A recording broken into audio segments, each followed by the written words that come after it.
Good afternoon, everyone, and thanks for joining us today. This is Joe with the Local Search Association, and I'd like to welcome all of you to LSA's webinar series. Today's webinar is titled The 6 Pillars of Multi-Location Optimization, and will be brought to you by our guest presenter, Manish Patel from Where2Getit. With that, let's get started. Over to you, Manish. Great, thanks, Joe. Welcome, everybody. Thank you for joining today, and pretty excited to talk about 6 pillars of multi-location optimization. Where2Getit has been working with large national brands for the past 16 years. So thanks to the Local Search Association for hosting this webinar series and allowing us to talk about some of our learnings. So with that said, I'm Manish Patel. I'm founder and CEO of Where2Getit. As I mentioned, we've been in business for the last 16 years. Today we serve more than 500 national brands, a company like True Value, Chick-fil-A, Ben & Jerry's. We also, under our management, we have 4.5 million locations, and the scale at which we operate, 20 million annual grows are inserted daily. We operate from the perspective of companies using our technology. 40% of the traffic comes from mobile devices, and we over the last year we've concluded or completed 1 billion local transactions. That includes searches, maps, and routes. So the challenge that currently are being faced by multi-location businesses is a complex one, and the challenge from a perspective of that they have hundreds, if not thousands, of locations. There are hundreds of directories in which which they must operate. And in addition, there are places in which consumers can actually access that information on a variety of devices. So it's a problem that when you do it at scale is magnifies the actual problems that might be exist inside the local ecosystem. And generally, consumers want to know things or what they think are simple, things like name, address, phone number, or what we call map, to things like hours, to menus, reviews, and other data that helps them facilitate their search. So on one level, consumers think I'm asking for something very simple. On another level, the complexity and the scale of the problem is quite large. So the old way of actually working was, in order to solve that, it was just a national type of campaign, whether it's an ad campaign or just a search campaign or whatever marketing programs are put in place. They all operate uniformly, and they are all done at a certain time, and without regard to any unique characteristics of a local market.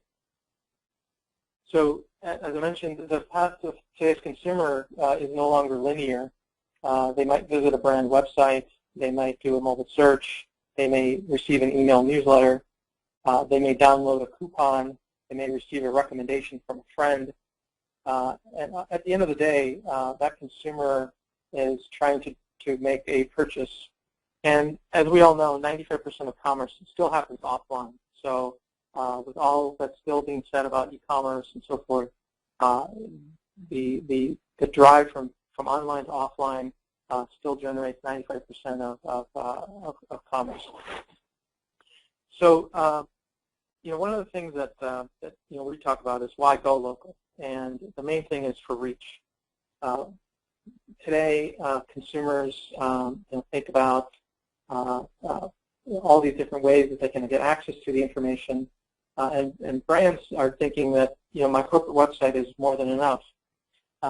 But based on the information that we'll talk about later in this talk, we'll discover that brands cannot rely on consumers to just strictly visit the corporate site.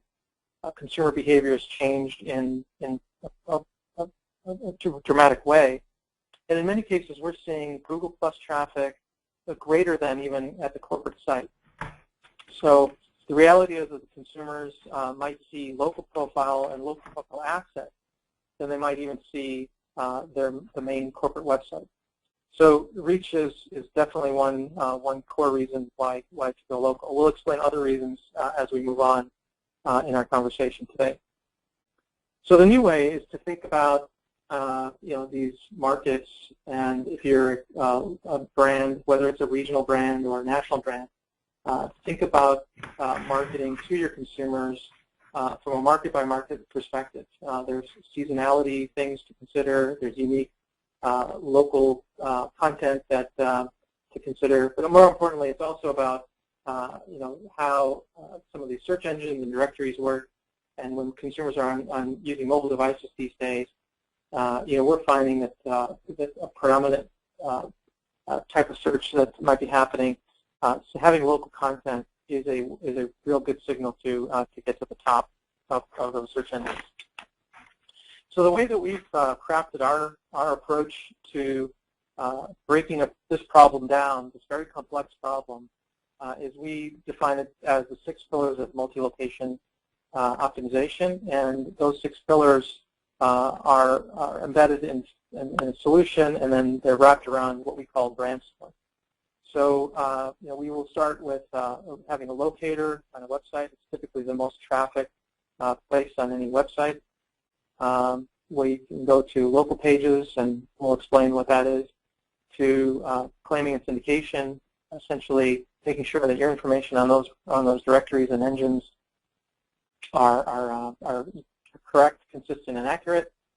Reviews and what people might be talking about you at a local level, and then local advertising. And by wrapping all this up into a score, it really allows a multi-location business to benchmark their performance across those activities that they're doing, and across the different regions, across time, across geography, and across the different channels, whether it be web, mobile, social, search. And so it really gives you a great way of benchmarking, allowing places where to pick your spots. And being that it's a benchmark, you might see some trends in an area, and those trends might then be applied to others. Or alternatively, you can change your advertising to facilitate places where you might not be performing as well. So, so again, just rephrasing some of those challenges that that the brands have is understanding the local ecosystem, working from a perspective at scale, having a set of analytics that they can take action on, and really knowing what to really act upon. There's a tendency for all of us that are in this space to kind of get embedded in Excel hell, as I call it, and it's analysis paralysis sometimes. So there's a lot of challenges, but to simply state, just think of it this way: thousands of locations, hundreds of directories, and tens of types of devices and modalities that consumers might be using to access that information. And so the challenge is just inherent when you're talking about multi-location businesses. So with that said, for the last 16 years, our mantra has been to connect consumers through digital marketing services, technology, solutions, strategies, and to their locations. And whether it was when we started in 1997, building a store locator for a client that's still a client today, basically typing in an address and get maps and driving directions to the store near you, to tomorrow where it might be wearable devices or the Internet of Appliances. The idea is still connecting consumers to those locations, regardless of the type of meeting.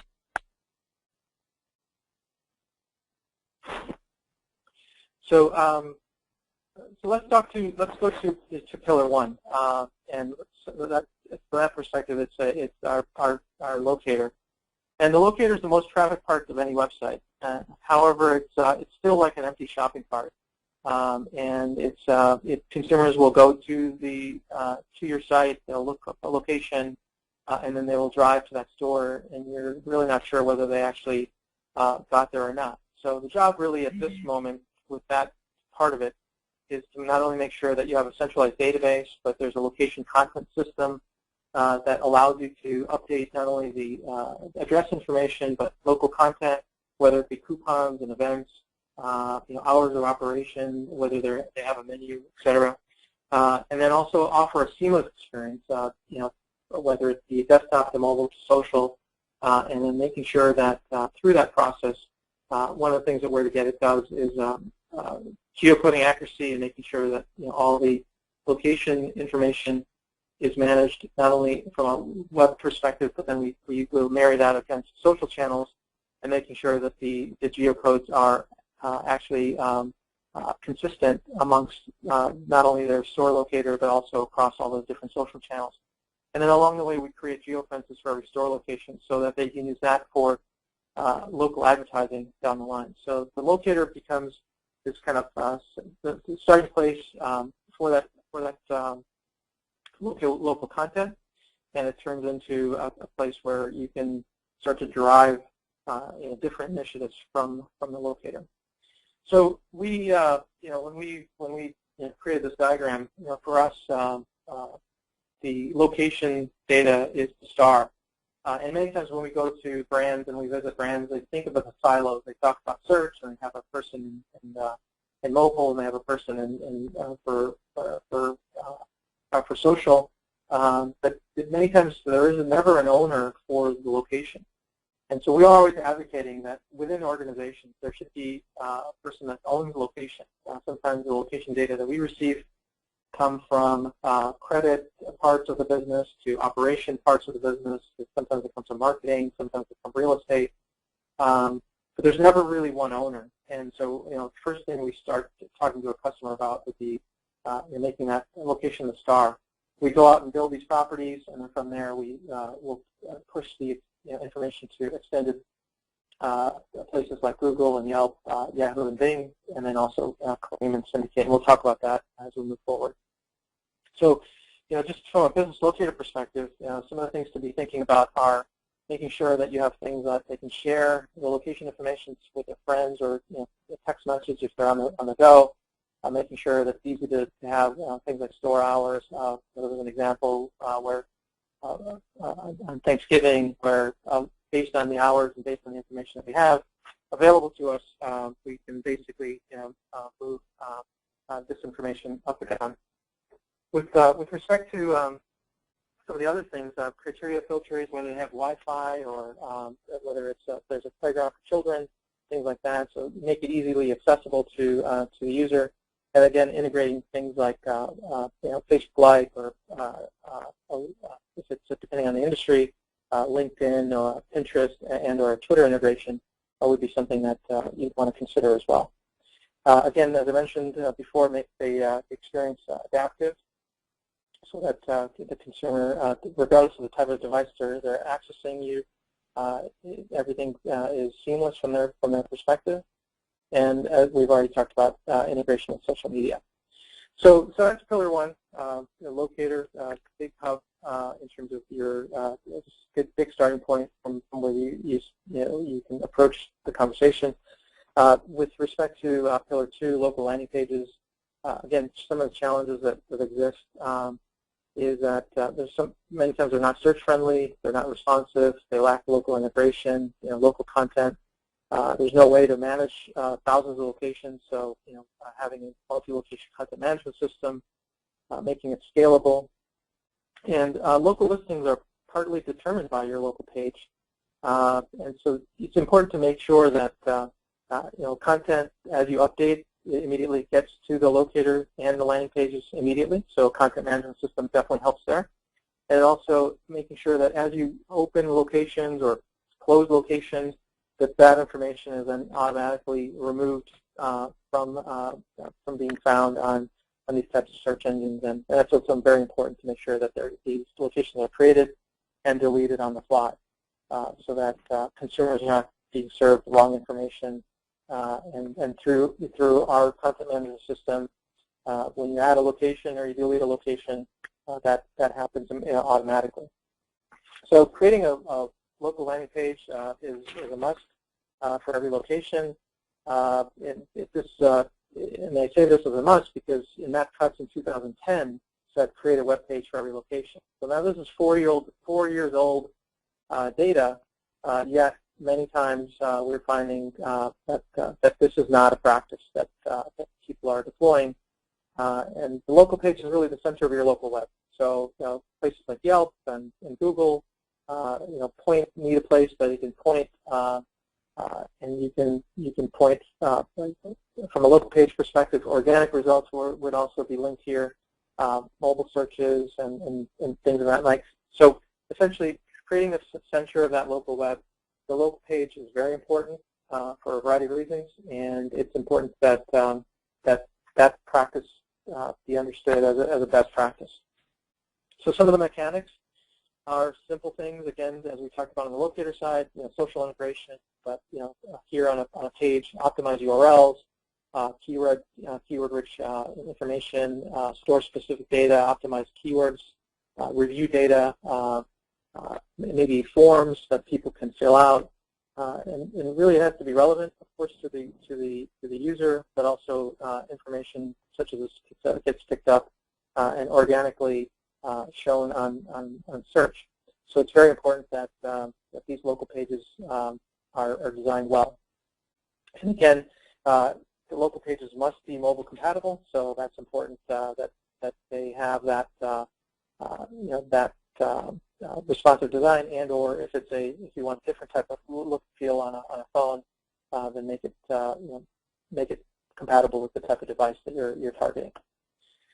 So here's an example of something that happened, and the reason why you would need to do something like this. If you did a Kroger location in Chicago, and this is a little older slide here, but if you did this search, for example, there's a lot of information on that search result that is non-Kroger related, and having other companies hijack your brand is really not good for a brand image, and it's not good for captured traffic. So just make sure you just don't let this happen to your brand, because it's important that you capture that real estate. And one of the easiest ways for brands to do that is to create landing pages per location. So in our case, we've been able to do this for our customers. 99% of the time, we are achieving page run results just off the bat. And many times it's from the stuff that I talked about in terms of design of the page to what's on the structure of the page, the content on the page, on-page factors, etc. But also it has a lot to do with the brand's inherent power in terms of what they're able to bring from a search perspective. And then later, with some additional tweaks, we achieve 100% in terms of page one results. So this is just the kind of the power of what's happened when you do something correctly. And from a brand perspective, you can go from people hijacking your brand to a place where you now own that real estate.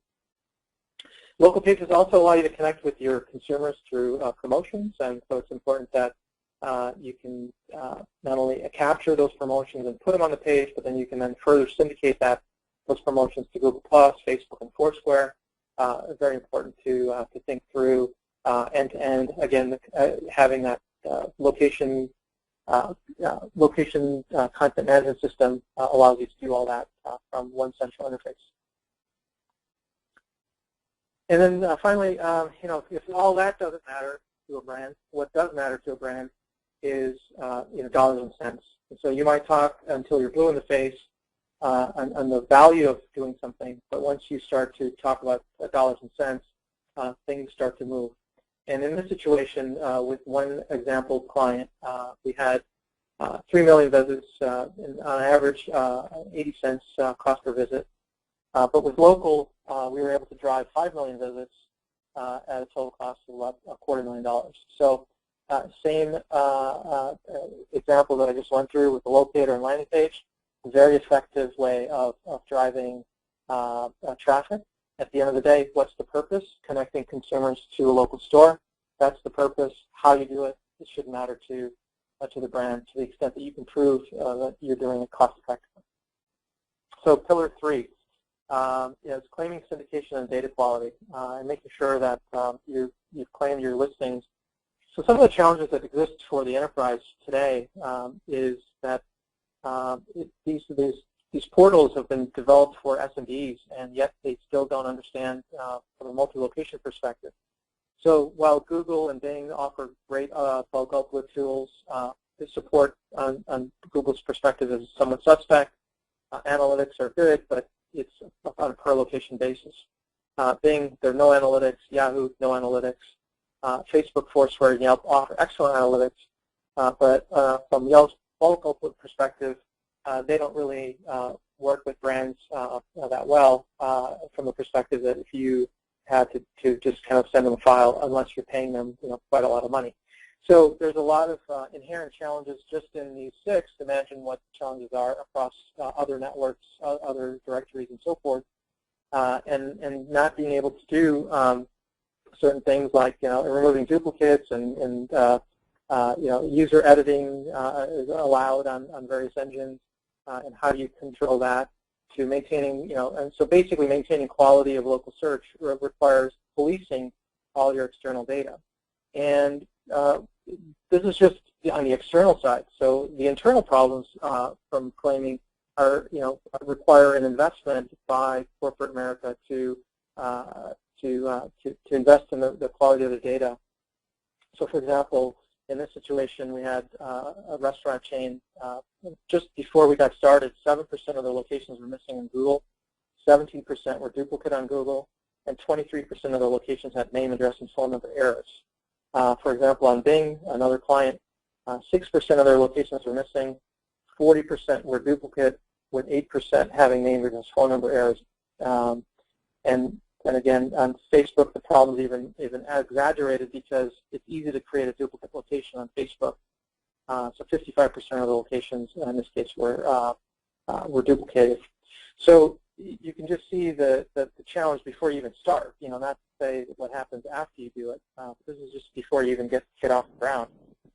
So claiming is something that we recommend that you do to make sure that the properties that potentially could drive more traffic than your .com are ones that you use with correct and accurate information for your clients. So just a quick run through some of the changes or challenges with Foursquare and Facebook, for example. You can do a bulk upload, yes, but then in order to do images or hours, you've got to manually edit those. To things like images on Google, yes, it's supported. We would recommend that you do evergreen type images, but then what happens when users upload images, you have to monitor those bad images as well. And of course, when there's bulk upload doesn't support like locations that are deleted. So then once again, you've got to do those things manually. So there's a lot of inherent things within claiming that are just not as easy as when you're just doing bulk uploads. And then finally, for syndication, improving citation by making sure that your information is complete, consistent, and accurate across all the channels. Really making sure that you're not only discoverable, but because these are great sources for multinational brands. It's not practical to go to a local newspaper and get a citation, or to go to a Chamber of Commerce to get a citation. So the best source of citation, and citation is just to think of it like a vote that Google might give you for having the right information across the network. The best source of that would be syndicating your data across different channels. So again, claiming provides you great benefits. You basically renting property. In this case, you're renting on Yelp, and then you can go in and update images and hours and your name, address, phone number, the categories you operate on, and so forth. So there's definite benefits to doing first-party claiming. And then there are also definite benefits of just sending directly to these core data providers. Again, as I mentioned, it's a great citation source. And then we also have our technology allows you to make sure that whether we're tracking all these changes, we're making sure that we're choosing the right optimal categories, we're updating hours across publishers. All these different engines have different ways that they actually work, and being able to match up to those engines from one data feed that we get from clients is very important. So by doing data cleansing, making sure doing that work up front, validating the data, transforming it to those third-party site formats, making sure you're removing duplicates, making sure you're cleaning it your address and phone number information. Again, street can't be ST as an example, because again, these are little things that you want to watch with respect to how well your data is formatted, and also making sure that you're not pushing data that's incorrectly geocoded, because once that gets out into the wild, it's another thing to kind of fix. So making sure that you're tracking your geocode thresholds as well before you send out lat long and any kind of bulk upload file. So again, sending for data providers, such as Info Group, Axiom, Factual, or Local East, it's very important to make sure that you can use them effectively, again, at scale. And then, in our case, claim profiles, we've shown that it ranks better. Right after claiming, the traffic went up. So just moving on, Pillar 4, reviews and review management. Very important to consider what's happening at a local level, what people are talking about you. It's a huge challenge for brands. There isn't a unified dashboard that allows you to, for example, respond in bulk if you wanted, just against their terms of service, things of that nature. It's pretty difficult in many cases to manage these reviews. It's typically done manually, or then you'd have to hire a third party to do so. But you just can't effectively do it at scale. So there's a huge opportunity and challenge at the same time to control messaging and being able to be responsive. But sometimes what we hear is that I can't even get my location information right, let alone worry about what's happening on reviews and reputation. So many times it's important for us to kind of show them a path to do this, and typically alerting or other means to kind of break the problem down is really most effective when you talk to brands at scale. And then in our case, what we do is we kind of put this on a map. So we will actually show ratings and reviews in terms of quality and what's happening. So then they can drill down in areas, and maybe there's a problem in a certain city versus just en masse. I've got a problem across the board. It might be able to isolate problems to a specific region or an area versus trying to think that I have to solve my ratings and reviews and issues across tens of thousands of locations. Pillar 5, local advertising. And I mentioned before with the Locator, we create geofences for customers, but also retargeting. When you have properties that you own, you can retarget consumers from that perspective. And so, there are different ways of kind of doing advertising, whether it's desktop to paid to mobile to dynamic display ads. And the idea is that by targeting consumers that are within a radius, for example, of your store, you might be able to capture consumers, because you can tell them within the ad itself that you're 1 mile away from my store, and so by targeting that consumer is a great way of increasing conversions. So again, in mobile, for example, you can target based on if they're within 1 mile of my store. You can increase your budgets to, if they're 5 miles away from my store, you can decrease your budget. And again, back to the Locator and other tools, landing pages, and so forth, you also know how far people are willing to drive. So based on that information, you can actually change your advertising campaigns based on information that you're deriving from other parts of your local program. So again, you can become very hyper-targeted and increase your conversion rates by just really paying attention to what matters in specific regions. So in this situation, you have a specific information inside the display ad, and in fact, many times you can even show a map within the ad itself. And once again, you can target by date, demographics, and seasonality type things as well. So geofencing, it's obviously there's been a lot said, but sometimes it's again a silo in terms of who and how you're actually executing something like this. From our perspective, we believe that it's still within the realm of local. and being able to offer local events and local offers in and around an area is very important. So you can create custom landing pages as well. So again, with all that said, again, there's a lot of things going on, a lot of moving parts. As I mentioned, hundreds of locations and a lot of things to track. And so we believe that the one way to solve this, as channels, as we have all these different channels that people use, having a unified reporting platform is the key to digital marketing activities. And what we've built is something what we call is brand score. And brand score again is a benchmark to apply across your network of locations. So really, how do you measure that effectiveness of all your online marketing efforts, both nationally and locally? And that is through things like looking at local to social engagement, to your reviews, to how well you're doing against your competitors, and really bringing that in from a data quality perspective. Data is really 10% of your locations are missing. Of course, your business is going to suffer because consumers just can't find you.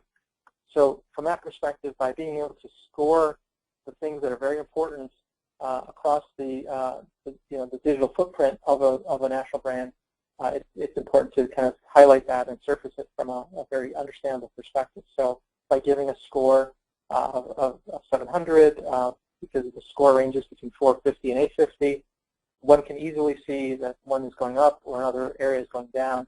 And you can understand, which area is going up or down based on a very easy-to-use visual.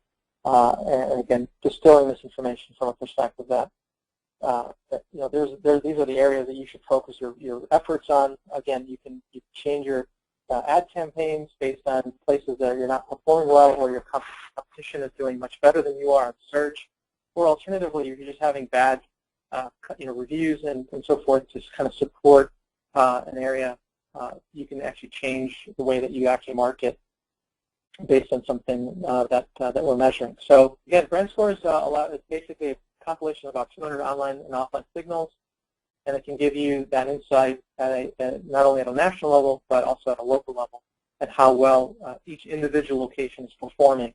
So it's very important to think about it from that perspective. So in this view, we have search, and we've broken down the score between low, medium, high. We have engagement, things like reviews, likes, and check-ins. Likes and check-ins, and then you've got reviews, and then of course data quality. And then we also can talk about different ways of presenting that information at a much broader level, just at a national level. And if we were to drill down on a per location basis, we can see what's happening across the board from that perspective. Same with reviews, for example. You can look at your review distribution in terms of how well you're doing across a specific network, whether you've got 1 star or 5 stars. And again, you can drill down, and you can see in Google, why are my 13% of my locations showing up as 1-star listings, and which ones are those, so you can take further action from that.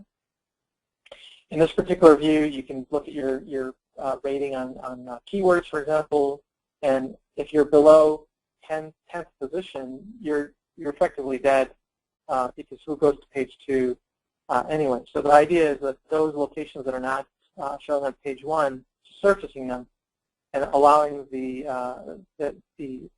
kind of mutual departments that work in these areas to work toward moving those locations to page 1.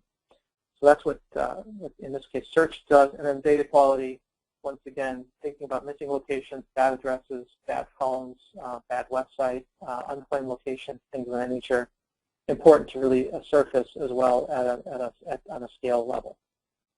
So, wrapping all that up in terms of visual key indicators, just making sure that you're seeing this on a visual level, and whether it's things that are, again, the type of stuff that we do in local. We're not, in a place where people are actually buying things. So the conversion metrics that we get to use are essentially proxies for user intent, and those proxies are things like page views, driving directions, sending email to yourself, to phone. Those drive are drivers of intent. And then by putting them on a map, you can actually see exactly how well certain areas are doing. And then in this case, just ranking how well people are doing on search results.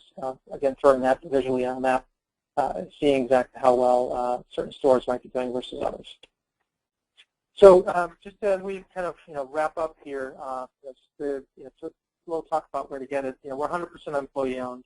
Last year we had a 93% retention rate with our clients, and we own and operate our own technology. There isn't any white labeling, and we're not a reseller. We have many clients use us as a single source of truth because, again, their data might be coming from AS400 or SAP or from credit or from operations. And so by having a centralized database that really powers everything that we do from a local perspective and having everything operate with a single dashboard is an important aspect of why we're different. And in terms of just our overall advantages, as I mentioned, things like building out geofences for hundreds of thousands of locations, to geocoding, which is our core since 16 years ago, to our latest acquisition, which was our Brandify acquisition that allowed us to do brand score monitoring. If you really look at your digital footprint, we have continued to innovate and evolve over that 16-year period. So, bottom line, some of our learnings, local SEO, web page for every location, Locator, profiles for every location. The process is challenging. Things are not designed to help national companies, but there's great opportunity for local data, and not only externally but internally. It's tough to manage. That's really one of the core problems that everyone's facing today in terms of data quality. And as I mentioned earlier, problems and glitches that happen at a small, local small business level are just magnified when you operate at scale. But from our perspective, we've shown things like ROI and high volumes and so forth that have happened over the course of time. And it's very important to kind of keep that in mind when thinking about why to do things like web pages or claiming, syndication, local advertising, to review monitoring, or even scoring. All these things kind of help tie everything together. So with that said, if you want to know your score, you can contact us at contact@Where2Getit, and we will be happy to put together kind of scorecard for your company or your brand. We also operate not only directly to national brands and regional brands, we also operate with agencies on a white label relationship basis, and we can partner with companies that would like to offer these types of services to their customers, and so we're happy to have been here, and thank you for your time this afternoon. What are some of the biggest challenges that customers are facing today? Some of the biggest challenges customers are facing, really, like I mentioned earlier, is the data quality. I mean, there are internal challenges just managing the data set that they have internally. The second challenge is from all people like folks like us or like me.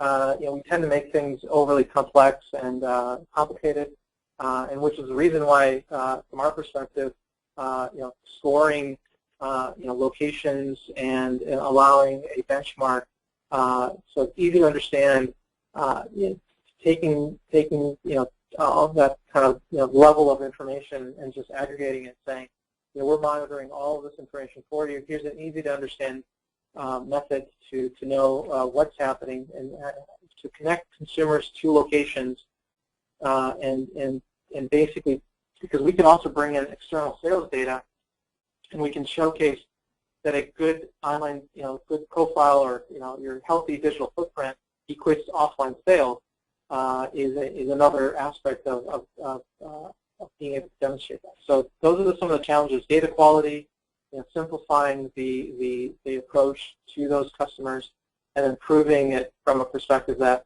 online and good effective online marketing, good effective strategies, strategic strategies really drive those sales, and in fact connecting those consumers to local stores. In terms of pricing, what would we expect for a 90-location operation in the U.S. only? Great question.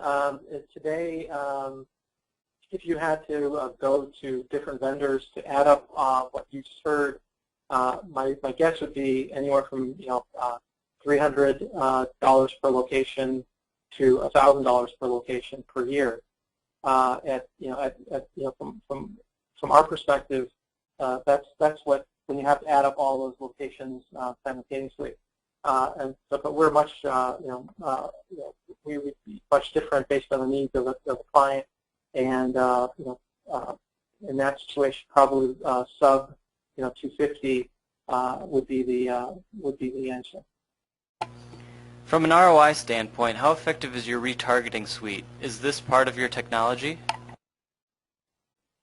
The platform that you own are the cookies, and from an effectiveness perspective, again, consumers come in and they obviously are on properties that are hosted by Where2Getit, and then we can retarget consumers. We're seeing high click-through rates, and we see obviously from an inventory perspective and so forth, it's not as vast as if you're just doing general display, but certainly, from a perspective where you're looking at specific region, specific audience, it's highly effective. And with respect to, obviously, we're not a display network, so but we do everything that we would build, whether it's from a creative to leveraging the underlying technology. That's all us. But actually pushing that out to a display network that we're obviously using third-party stuff. My company builds websites for local businesses. Are your services something we can do for each of our clients after their site is built, or is this something they need to do on their own? No, they don't need to do this on their own. I mean, Where2Getit has 3 different models in which we can kind of work with you from a strategic perspective and kind of offer you just guidance. We can actually enable you as an agency to do it, or alternatively, we can do it for you, right? So there's 3 different ways that in which something like that can occur. So if you've already built a web page for, or a series of pages for location businesses, then the next process would be, is it mobile optimized and so forth, does it have the right social integration points? And so those are the types of things, as I mentioned through this presentation, that you want to do. Claiming syndication, again, there's core data providers that you definitely can work with, or alternatively, you can send us a file and we can take care of everything. So, from our perspective, if you're working with us, we need a location file, we need your assets, and then from that perspective, we're ready to go, because we do all the transformation, we do the data cleansing, we do the syndication, we format, from the perspective of things like hours to offers and so forth. We'll make sure that gets to the end destination. So there's a variety of ways in which we work with customers. So I'm not sure if that answers the question, but for the most part, whether you're a 50 location business or a 90 location business or a 900 location business, the strategies that we laid out are something that we've, as I mentioned, have proven over many years and many customers with great success. You recommend a web page or location landing page for each location. Do you have any provider recommendations for this? In terms of local landing pages, we've created millions of pages. Again, it just goes back to needing a location file and needing design, whether you provide the design or we create the design. And our content management system, again, you can update the information across all of those locations, or allow us to do it for you. So from that perspective, we would be we could provide that facility and the starting point is a location file and just assets. And if you don't have the assets, a location file. And then from there, everything else is enabled. As I mentioned earlier in the process, 99% of the time on the first try, we're on page 1, and then with additional tweaks, we're able to move all those stragglers to page 1 as well. How do you assist clients with claiming their business locations that are service-based businesses with call centers? Service-based businesses, again, things like people that are folks that are having, let's say a mover, for example. Again, having unique unique phone numbers are key to that. Google and others over the years have certainly evolved the way that they manage those types of things. But in that situation, it is a fundamental situation where you have to kind of go through the process of claiming that location on a per location basis. And so it's something that that's how we would manage it. Does your platform work for dealer networks? Dealer networks, such as platform works for we operate in 15 different industries: banks, insurance, restaurant, retail, franchise operations, and as far as dealer networks, we have many companies that sell. They're manufacturing companies that actually sell into those dealer networks as well. So from that vantage point, the answer is yes. Same type of strategies are applicable. Again, in that situation, you're not owning the location. So those strategies that are typically espoused for like bulk, claiming and so forth, wouldn't necessarily apply. And we have, in many cases, worked directly with those dealer network companies through their programs, and then we on a per location basis would kind of go through the same strategy. So effectively, you break the dealer network down to 1,000 mini locations because you'd have to operate them because they're not owned by the primary brand that you're working with, but they'd have to be the execution of it is very similar. Is there a white label version of Where2Getit? Yes, you just you can contact us, and we work with many agencies already with some of these companies that they bring us to the table. So sometimes it's 3 parties: us, the agency, and the end customer, and then typically depending on the relationship and how they want it structured, we can either work directly with the customer or directly through the agency. I want to build a client's website, claim their profile listing, and not have them bothered by any of it. Does your business do this? Yes, you just give us, as I mentioned, all we need is an address. So if it's one business, the Brandify platform that I mentioned earlier, within seconds we can tell you their score, and you can we quickly identify all the things that we need to do, and then from that perspective, whether it's again going out and building a location page to syndicating the content to claiming the location, etc. Now, when you're doing phone verification, there is a place where when you say don't want to be bothered, there might be some things that local business must provide, but other than that, the answer is yes. You can simply allow us to do it all. All right, so thanks, Manish, for conducting today's webinar. We really appreciate all the info. I'd also like to thank everyone for attending today. If you have any additional questions, please feel free to contact us at LSA, and we can connect you with today's presenters. For more info on our upcoming webinars, visit localsearchassociation.org/webinars. So thanks again, everyone, and have a great day.